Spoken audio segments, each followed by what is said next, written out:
Catherine, explique-moi un peu qu'est-ce qui t'a amené à Saint-Jean-de-Terre-Neuve et à l'Université Mémorial. Bien, en fait, moi, je suis archéologue de formation. J'ai fait mes études à l'Université de Montréal, puis j'ai fait mon doctorat à l'Université Laval. Je suis spécialiste des anciennes colonies françaises que j'étudie par des méthodes archéologiques. J'ai travaillé en Guyane française et quand j'ai vu qu'il y avait un poste qui était ouvert ici à Terre-Neuve, je me suis dit, pourquoi pas essayer? Terre-Neuve a été pendant une période occupée par les Français, puis il y a aussi l'ancienne colonie et le territoire outre-mer de Saint-Pierre-et-Miquelon qui est dans le secteur. Donc, je me suis dit que ce serait vraiment intéressant de faire des recherches ici. Et c'est surtout ça dont on parle, puisque c'est comme ça qu'on s'est connus et que tu as commencé un projet très intéressant à Saint-Pierre-et-Miquelon. Peux-tu nous en parler? Oui, en fait, quand je suis arrivée en 2015, moi, je poursuis mes recherches en Guyane, mais je voulais vraiment développer un projet dans le secteur de Terre-Neuve-des-Maritimes.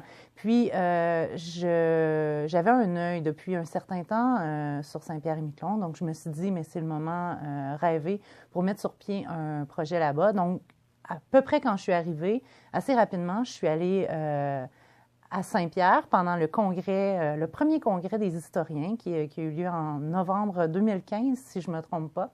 Et là, ça m'a permis de rencontrer, entre autres, Françoise et plein d'autres acteurs de la culture à Saint-Pierre-et-Miquelon.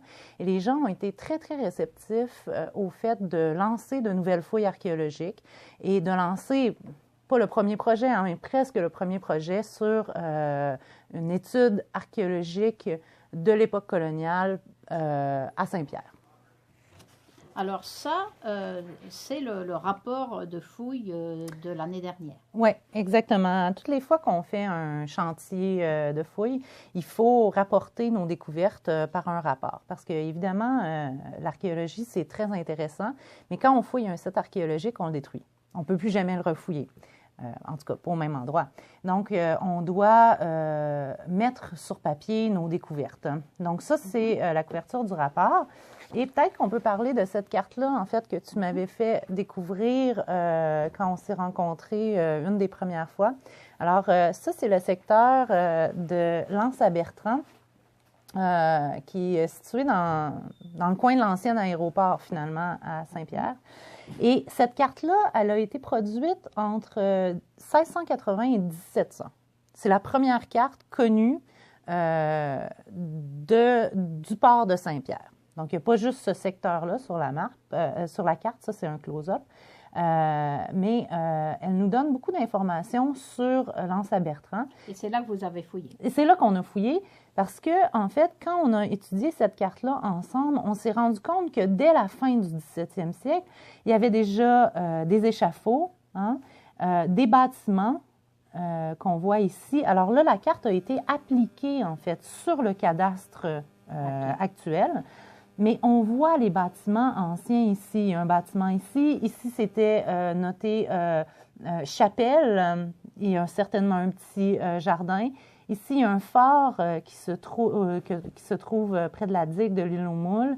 Et encore d'autres bâtiments ici avec des inscriptions qui sont, ça dit « Grave de Monsieur Belorme » et « Grave de Monsieur de la Hoguerie ».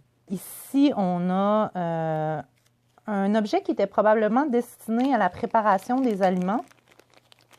Là, c'est assez fragmenté.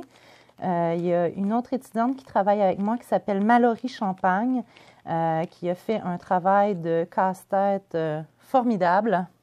Donc, elle a recollé tous les petits morceaux de cet objet-là. Donc, ça, c'est probablement une terre cuite qui vient de la région de Saintonge, donc en France, près de La Rochelle. Et c'était un contenant qui servait pour la préparation des aliments. Disons que l'été 2017, c'était une première évaluation du site. Maintenant, on sait qu'on a un site qui est riche. Non seulement on a des artefacts, mais on a un petit peu de bâti aussi. On a des petits murets en pierre, des amoncellements de pierre qui auraient pu supporter des poteaux, ce genre de choses. Donc, on sait qu'on a un site, on sait qu'on a une occupation du 17e, 18e siècle. On sait aussi que les périodes du 19e et du 20e siècle nous informent beaucoup sur l'occupation d'Anse-à-Bertrand pendant toute la période, finalement.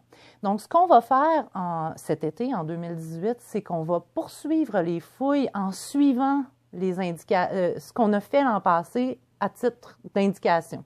Donc, on va ouvrir autour d'une aire qu'on a fouillée en 2017 pour avoir plus d'informations sur le bâti qu'on a trouvé, donc les petits murets de pierre et ces structures, et pour avoir aussi plus d'informations sur la vie à Anse-à-Bertrand en accumulant plus d'artefacts.